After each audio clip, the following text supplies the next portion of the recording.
Good afternoon, everyone, and welcome to Dragons here at the Cincinnati Zoo and Botanical Garden. My name is Hunter, and I would like to introduce you to an animal friend of mine. His name is Hudo, and he is a Komodo dragon. So Hudo here is about 8 feet long and weighs in at about 118 pounds, which I know seems pretty large, but these guys in the wild can be close to 200 pounds and almost 10 feet long. So as you can see, one of Hudo's favorite activities is basking in the sun. He seems pretty happy out there. So that can give them the appearance of being very friendly animals and nice to be around. However, these guys are ferocious predators and very vicious hunters, but we'll get back to that later.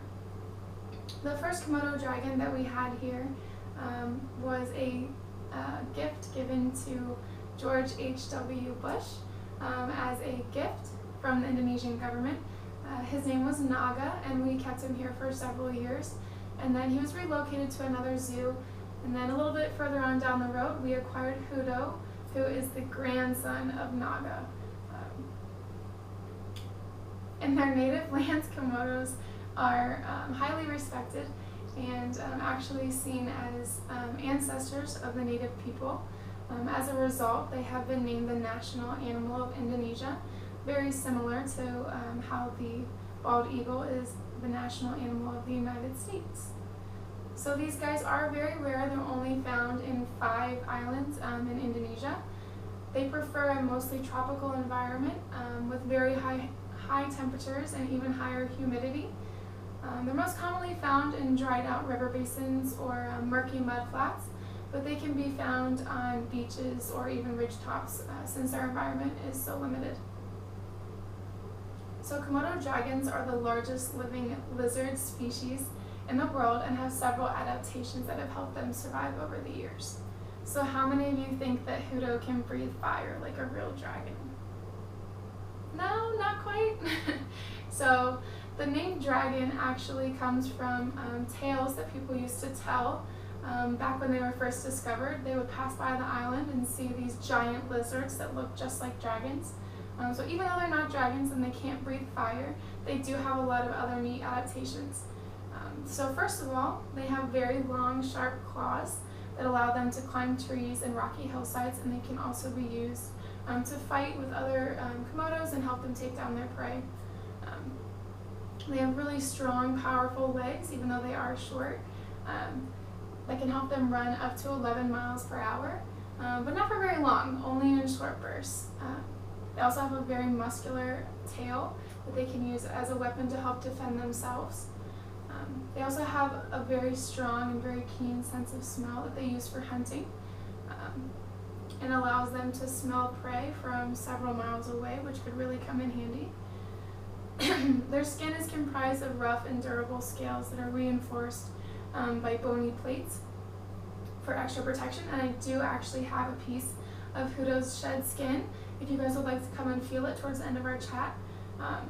It's a great opportunity. So all of these characteristics contribute to what makes Komodo dragons such vicious and ferocious predators.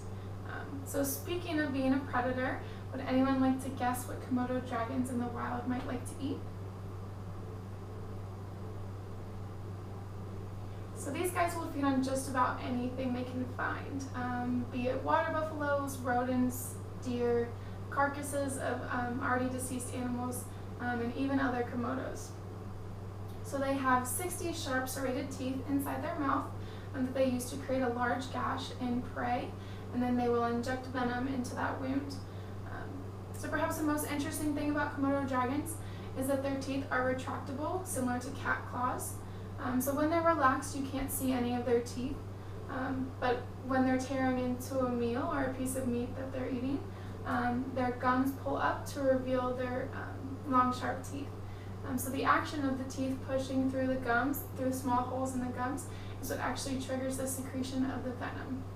So speaking of the venom, it's actually a very slow-acting venom, and it isn't very strong compared to other reptiles. Other reptiles like snakes, their venom can take just about under 4 minutes to actually kill their prey, but for Komodo dragons, it can take closer to a week for the venom to kill their prey. So Komodo dragons have to be very patient. While eating a meal, a Komodo can eat up to 80% of their body weight, which is an awful lot of food, but when you're a dragon and your meals are few and far between, you have to take what you can get and take in all those nutrients. However, here at the zoo, Hudo is fed a much more regular diet of several meals per week, consisting of large rodents. So, speaking of venom, the most common misconception is that Komodo dragons actually have bacteria in their mouth. It is the main reason that they can take down their prey. However, it has been recently proven that it is in fact venom, although bacteria might play a part since they do reside in murky mudflats, that water can also cause infections of the wounds that they inflict on their prey. So Komodo dragons are recognized as a vulnerable species by the International Union for the Conservation of Nature, or the IUCN. The main threat facing Komodo dragons is habitat destruction. Like I said, their natural environment is relatively small, just a small collection of islands, and they share that space with lots of other animals and humans as well. So this space is crucial for their survival, and you can even help us out in a very easy way. So here at the Cincinnati Zoo and Botanical Garden, the Saving Species campaign is our way of helping out animals all over the world that are endangered or threatened, just like the Komodo dragon. So the way that you can do that is by bringing in old, unused, damaged, or broken cell phones, and you can donate them. And by doing that, you're helping raise money and awareness for habitat loss and protection. So on behalf of the zoo, I would like to thank you for coming out to visit Hudo. I hope you learned something new and enjoyed meeting the largest venomous lizard in the world. If you have any questions, I'll be around for a few minutes and I'll do my very best to answer them. Otherwise, have a great day here at the Cincinnati Zoo and Botanical Garden.